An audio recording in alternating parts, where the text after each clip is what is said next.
sort of a glancing blow, actually, which caused a lot of rubble to go out into space, formed momentarily a ring around the Earth, somewhat like the rings around Saturn, but then that ring very quickly coalesced into the Moon. So we think that the Moon is made of mainly bits of the Earth and also bits of this other planet that glanced off it. Something like 4.5 billion years ago. It's very, very early, very soon after the Earth formed.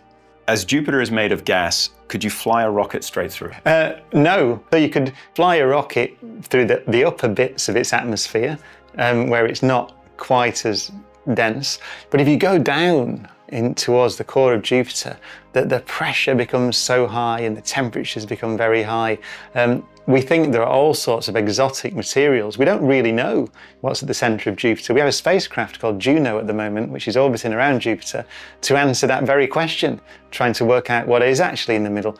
We think that exotic things called metallic liquid hydrogen and all sorts of really strange materials. But if you tried to fly a rocket through the centre, it wouldn't get very far.